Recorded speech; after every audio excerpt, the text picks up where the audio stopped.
അടുത്തത് അധ്യക്ഷ ഭാഷണമാണ്. 7 പതിറ്റാണ്ടുകാലത്തെ മുന്നണി രാഷ്ട്രീയത്തിന്റെ ചവിട്ടുനാടകത്തിനിടയിൽ ചതഞ്ഞരച്ചു പോയ മലയാളികളുടെ പ്രതീക്ഷകൾക്ക് നന്ദി കുറിച്ചുകൊണ്ട് വികസിത കേരളം എന്ന പുതിയ അജണ്ട കേരളത്തിന് സമ്മാനിച്ച കേരളത്തിന്റെ വികസന നായകൻ ഭാരതീയ ജനതാ പാർട്ടിയുടെ ബഹുമാനായ സംസ്ഥാന പ്രസിഡന്റ് ശ്രീ രാജീവ് ചന്ദ്രശേഖർജിയെ അധ്യക്ഷ ഭാഷണത്തിന് വേണ്ടി ബഹുമാനപൂർവ്വം ക്ഷണിക്കുന്നു.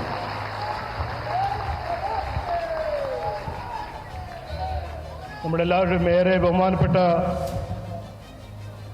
ഇന്ത്യ രാജ്യത്തിൻ്റെ 140 കോടി ജനങ്ങളെ പ്രധാന സേവകൻ ആയ നമ്മുടെ പ്രധാനമന്ത്രി നരേന്ദ്രമോദിജിയെ ഞാൻ എല്ലാവരുടെ പേരിൽ സ്വാഗതം ചെയ്യുന്നു. അദ്ദേഹത്തിന് ഞാൻ എൻ്റെ വിനീതമായ നമസ്കാരം. ഒപ്പം ഇവിടെ വേദിയിലും സദസ്സിലുമുള്ള സഹപ്രവർത്തകർക്കും ഇവിടെ വന്ന സഹോദര സഹോദരിമാർക്കും എൻ്റെ വിനീതമായ നമസ്കാരം. നമുക്കെല്ലാവർക്കും അറിയാം, ഇത് ഇന്ന് ഒരു സന്തോഷകരമായ ദിവസമാണ്. കാരണം നമ്മളെ അസംബ്ലി ഇലക്ഷൻ്റെ ആദ്യത്തെ പൊതുയോഗം ഉദ്ഘാടനം ചെയ്യാൻ വന്നിരിക്കുന്നത് നമ്മുടെ ഏറെ ബഹുമാനപ്പെട്ട പ്രധാനമന്ത്രി നരേന്ദ്രമോദിജിയാണ്. നമ്മുടെ മേയർ വി രാജേഷ് പറഞ്ഞ പോലെ ഈ തിരുവനന്തപുരം കോർപ്പറേഷൻ ഇലക്ഷൻ്റെ സമയത്ത് നമ്മളൊരു വാഗ്ദാനം കൊടുത്തു. 45 ദിവസത്തിൽ 5 കൊല്ലത്തിനൊരു ബ്ലൂ പ്രിന്റ് ഉണ്ടാക്കും. തിരുവനന്തപുരം കോർപ്പറേഷന് പിന്തുണ കൊടുക്കാൻ നമ്മുടെ നരേന്ദ്രമോദിജി ഇവിടെ വരും. ആ വാഗ്ദാനം ഇന്ന് പാലിച്ചു നമ്മുടെ ഏറെ ബഹുമാനപ്പെട്ട പ്രധാനമന്ത്രി നരേന്ദ്രമോദിജി.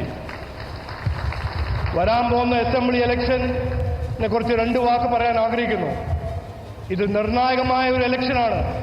നാടിൻ്റെ ഭാവി, കുട്ടികളുടെ ഭാവി, മലയാളികളുടെ ഭാവി, പുതിയ തലമുറയുടെ ഭാവി തീരുമാനിക്കേണ്ടത് ഇലക്ഷനാണ്. ഈ ഇലക്ഷനെ കുറിച്ച് ചർച്ച ചെയ്യുമ്പോൾ നമുക്ക് കുറച്ച് കാര്യങ്ങൾ ആലോചിക്കണം. ഇവിടെ LDFും കോൺഗ്രസും മാറി മാറി ഭരിച്ച് നാടിൻ്റെ അവസ്ഥ എന്താക്കി? ഇന്ന് ഈ നാട് രാജ്യത്തെ ഏറ്റവും കൂടുതൽ തൊഴിലില്ലായ്മയുടെ നാടാണ്. ഏറ്റവും കൂടുതൽ വിലക്കയറ്റം. എന്തുകൊണ്ട്? CPM കോൺഗ്രസിന്റെ ഭരണത്തിന്റെ ഫലമാണത്. ഇന്ന് ഭീകരമായ അഴിമതിയാണ് ഈ നാട്ടിൽ കാണുന്നത്. കോൺഗ്രസിന്റെ സമയത്തും CPMന്റെ സമയത്തും നടക്കുന്ന അഴിമതി, ശബരിമല കൊള്ള അതിന്റെ ഉദാഹരണമാണ്. നമുക്ക് ചോദിക്കണം, ആലോചിക്കണം, എന്തുകൊണ്ട് ശബരിമല കൊള്ള ചെയ്ത ആ ദല്ലാൽ സോണിയാഗാന്ധിയെ പോയി കാണുന്നു? എന്തുകൊണ്ട് ശബരിമല കൊള്ള ചെയ്ത ദല്ലാൽ CPMന്റെ മുഖ്യമന്ത്രിയെ കാണുന്നു? എന്തുകൊണ്ട് ഉപഹാരം കൊടുക്കുന്നു കോൺഗ്രസ് MPമാർക്ക്? ഇത് ചോദിക്കേണ്ട ഒരു ചോദ്യമാണ്. ഈ ഇലക്ഷൻ സമയത്ത് ഇത് ആലോചിക്കേണ്ട ഒരു ഇഷ്യൂ ആണ്. പിന്നെ മറ്റൊരു കാര്യം ആലോചിക്കണം, ചിന്തിക്കണം, ഇതിനെക്കുറിച്ച് ചർച്ച ചെയ്യണം. എന്തുകൊണ്ട് ഈ നാട്ടിൽ ജമാഅത്തെ ഇസ്ലാമി, SDPI, കോൺഗ്രസിന്റെയും CPMന്റെ പിന്തുണയുണ്ട് ഇവിടെ വളർന്നത്? ഇത് നാടിന് നല്ലതാണോ? ഇത് ചിന്തിക്കണം, ആലോചിക്കണം. 10 കൊല്ലം CPM ഭരിച്ചു, അതിന് മുമ്പ് കോൺഗ്രസ് ഭരിച്ചു.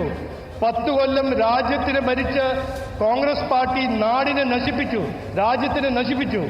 എന്നിട്ട് 2014 ജനങ്ങൾ നരേന്ദ്രമോദിജിക്ക് ഒരു മാൻഡേറ്റ് കൊടുത്ത് 5ാം ദുർബലമായ ഇക്കോണമിയെ ഇന്ന് നരേന്ദ്രമോദിജിന്റെ പരിശ്രമവും നിരാന്ത പരിശ്രമവും അദ്ദേഹത്തിന്റെ കാഴ്ചപ്പാടിന്റെ കാരണം ഇന്ന് ഇന്ത്യ 4ാമത്തെ ഇക്കോണമിയായി മാറി. ഇതാണ് പോളിറ്റിക്സ് ഓഫ് പെർഫോമൻസ്. ഇതാണ് നരേന്ദ്രമോദിജിന്റെ ഭരണം. ഇതാണ് NDAന്റെ ഭരണം. ഇനി വരാൻ പോകുന്ന അസംബ്ലി ഇലക്ഷനിൽ നമ്മൾ തീരുമാനിക്കണം, നമ്മളുടെ ഭാവി എന്താണ്? നമുക്ക് വേണം വികസിത കേരളം. നമ്മളെ കുട്ടികൾക്ക് തൊഴിൽ കിട്ടണം, നമ്മൾ കുട്ടികൾക്ക് അവസരങ്ങൾ സൃഷ്ടിക്കണം. നമ്മളെ ഇക്കോണമിയെ നന്നായി മാറ്റി കടത്തിന്റെ ഇക്കോണമിയല്ല, വളർച്ചയുടെ ഇക്കോണമിയായി മാറ്റണം. നമുക്ക് വേണം വികസിത കേരളം. നമുക്ക് വേണം വിശ്വാസ സംരക്ഷണം. ഇവിടെ വിശ്വാസികളെ സംരക്ഷിക്കാൻ NDAക്ക് മാത്രമേ കഴിയുള്ളൂ. വിശ്വാസികളുടെ അമ്പലങ്ങളും പള്ളികളും സംരക്ഷിക്കാൻ NDAക്ക് മാത്രമേ കഴിയുള്ളൂ.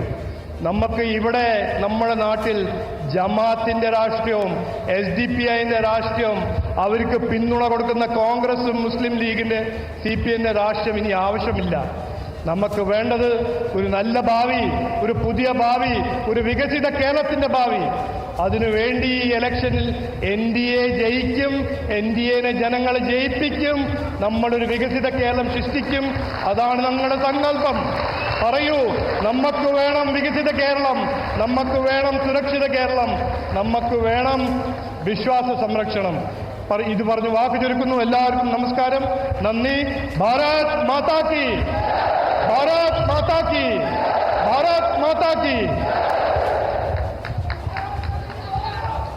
2014 പുതിയ ഇന്ത്യക്ക് വേണ്ടി ഈ രാജ്യത്തിലെ ജനങ്ങളോട് വോട്ട് ചോദിച്ച് ഒരു പതിറ്റാണ്ട് കാലം കൊണ്ട് അത് സാർത്ഥകമാക്കി 2047 ഒരു വികസിത ഭാരതത്തിന് വേണ്ടി 142 കോടി ജനതയും ഒരുമിച്ച് ചേർത്ത് മുന്നോട്ട് കൊണ്ടുപോകുന്ന നമ്മുടെ ബഹുമാനപ്പെട്ട പ്രധാന